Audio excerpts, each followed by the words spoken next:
অধ্যায়টার নাম হচ্ছে simple interest, মানে হচ্ছে সরল সুদ। তো সিম্পল ইন্টারেস্ট বা সরল সুদ থেকে অনেক প্রশ্ন আমাদের পরীক্ষায় আসে। যদি 30টার মতো অঙ্ক থাকে তার মধ্যে আমাদের প্রত্যেকটা পরীক্ষাতেই 2 থেকে 3টি আমাদের সিম্পল ইন্টারেস্ট বা সরল সুদ এর অঙ্ক দেয়, তার সঙ্গে সঙ্গে কম্পাউন্ড ইন্টারেস্টেরও এক থেকে 2টো অঙ্ক দেয়। তো আজকে আমরা যেটা আলোচনা করবো সেটা হচ্ছে সিম্পল ইন্টারেস্ট বা সরল সুদ। দেখতে পাচ্ছেন তো সিম্পল ইন্টারেস্ট কি, মানে সরল সুদ কি, আগে আমরা বোঝার চেষ্টা করব যে সরল সুদ কি এবং সুদ কি। অর্থাৎ সুদ মানে হচ্ছে ইন্টারেস্ট। যদি আমরা কোনো একটা ব্যক্তির কাছ থেকে কিছু টাকা ধার নিই, তাহলে কিছু সময়ের জন্য যদি কিছু টাকা ধার নিই কোনো একটা ব্যক্তির কাছ থেকে, তাহলে আমাদের কি হবে না, সেই টাকাটা তাকে সুদ সমেত ফেরত দিতে হবে। অর্থাৎ যদি 1 বছর বা 2 বছর বা 3 বছর কোনো একটা সুদের হারে যদি ধারটা নিই, তাহলে তাকে আমি একটা নির্দিষ্ট সময় পরে কত টাকা আমরা ফেরত দেবো, সেটাই হচ্ছে সরল সুদ। তো এইটা সরল সুদ নাম কেন, কারণ এটা একই হারে বাড়ে।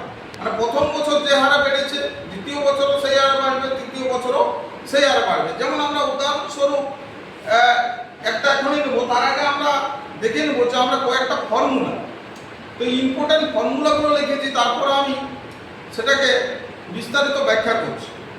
তো ফর্মুলাগুলো আমরা প্রথমে দেখে নেব যে সিম্পল ইন্টারেস্ট অধ্যায়টার নাম যদি, মানে হচ্ছে যদি প্রিন্সিপাল আমাদের আরএস মানে টাকাতে যদি পি ধরি, প্রিন্সিপালকে সংক্ষেপে যদি আমরা পি লিখি, রেট মানে রেট অফ ইন্টারেস্টটাকে যদি r% ধরি, যে যত পার্সেন্ট 5% সুদে নিয়েছি নাকি 10% নিয়েছি, সেটা যদি আমরা r% ধরি এবং কত সময়ের জন্য নিচ্ছি, কত টাইমের জন্য নিচ্ছি, সেটা যদি আমরা টি ইয়ার ধরি, অর্থাৎ 2 বছর না 3 বছর না 1 বছর, কত সময়ের জন্য নিচ্ছি।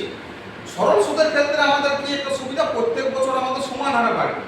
আর যদি আমরা কম্পাউন্ড ইন্টারেস্টে করি, মানে চক্রবৃদ্ধি সুদে, তাহলে আমাদের প্রথম বছর যা বাড়লো সেই টাকাটা থেকে দ্বিতীয় বছর বাড়বে, দ্বিতীয় বছরে যে টাকাটা পেলাম তার থেকে আবার তৃতীয় বছর বাড়বে। সেটা একটু আলাদা, তার ফর্মুলা আলাদা, সেটা আমরা অন্য ক্লাসে দেখব।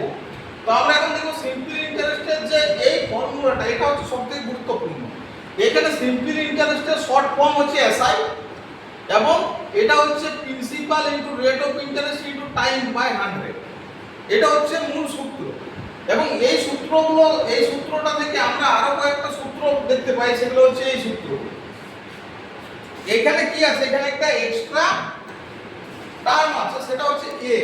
এটা হচ্ছে আমাদের অ্যামাউন্ট, এটা হলো আমাদের অ্যামাউন্ট, মানে অ্যামাউন্ট কত টাকা আমরা, যদি কোনো একটা টাকা, যদি কারো কাছে আমরা 1000 টাকা নিই, যদি কারো কাছে যদি আমরা 1000 টাকা নিই 3 বছরের জন্য, মানে টিটা এক্ষেত্রে 3, প্রিন্সিপালটা এক্ষেত্রে 1000 অর্থাৎ 1000, আর যদি রেট অফ ইন্টারেস্ট আরটা যদি 10% হয়, তাহলে আমাদের সরল সুদ কত হবে 3 বছরে।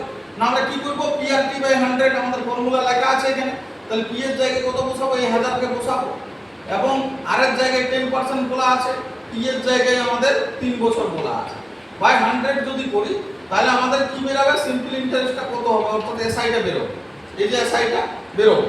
তাহলে আমরা এখানে 0 0 কাটতে পারি, 2 শূন্য নিচে 2 শূন্য উপরে কেটে দিলাম, তাহলে এখান থেকে 10 গুণিত 10 গুণিত 3, মানে 10 × 100 গুণিত 3, মানে 3 বছর পরে আমাকে 300 টাকা ইন্টারেস্ট দিতে হবে, সিম্পল ইন্টারেস্ট। অর্থাৎ মানে 1000 টাকা নিয়েছিলাম আর 300 টাকা এক্সট্রা, মানে 1300 টাকা টোটাল দিতে হবে, যার কাছ থেকে আমরা 1000 টাকা 10% হারে 3 বছরের জন্য নেব, অর্থাৎ 10% হারে। তাহলে আমাকে 300 টাকা ইন্টারেস্ট দিতে হবে, আর মূলটা কত আছে 1000 টাকা, তাহলে 1300 টাকা ফেরত দিতে হবে।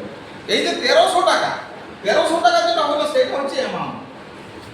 তার মানে আমরা বলতে পারি অ্যামাউন্ট সমান প্রিন্সিপাল প্লাস সিম্পল ইন্টারেস্ট। তাহলে এইটা আমরা এখানে লিখেছি, দেখুন সূত্র 2 নম্বর সূত্রটা ওইটাই লিখেছি, যে অ্যামাউন্ট সমান প্রিন্সিপাল ইনটু সিম্পল ইন্টারেস্ট। তাহলে এখানে প্রিন্সিপাল আমাদের কত হয়েছিল, 1000 টাকা হয়েছিল, যে উদাহরণটা নিলাম তার ক্ষেত্রে, আর সিম্পল ইন্টারেস্ট হয়েছিল 300 টাকা।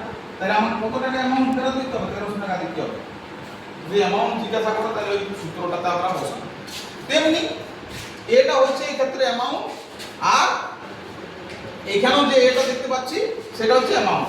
এবারে এই সূত্রটা হচ্ছে মূল সূত্র, মূল সূত্র থেকে এই সূত্রগুলো আবার দিয়েছে তিনটে যে সূত্র আছে 1 2 3। তো এই ক্ষেত্রে আমাদের যদি সিম্পল ইন্টারেস্ট বার করতে দেয় আর অ্যামাউন্ট রেট অফ ইন্টারেস্ট আর টাইম দেওয়া থাকে, তাহলে আমরা সিম্পল ইন্টারেস্টের এই ফর্মুলাটা বসাতে পারি যে ART divided by 100 plus RT, এটা বসাতে পারি। আবার যদি আমাদেরকে ডাইরেক্ট কোনো অঙ্কে মূলধন জিজ্ঞাসা করে প্রিন্সিপাল বার করতে বলে, তাহলে কি বসাবো? এই সূত্রটা বসাতে পারি 100 into amount divided by 100 plus RT, এই ফর্মুলাটা বসাতে পারি। আবার আমাদের যদি সিম্পল ইন্টারেস্ট বার করতে দেয় আর এগুলো দেওয়া থাকে প্রিন্সিপাল, রেট অফ ইন্টারেস্ট আর টাইম, তার ডিভাইডেড বাই 100 করলেও আমরা পেতে পারি। তো এটা সরল সুদ অধ্যায়ের কয়েকটা গুরুত্বপূর্ণ সূত্র।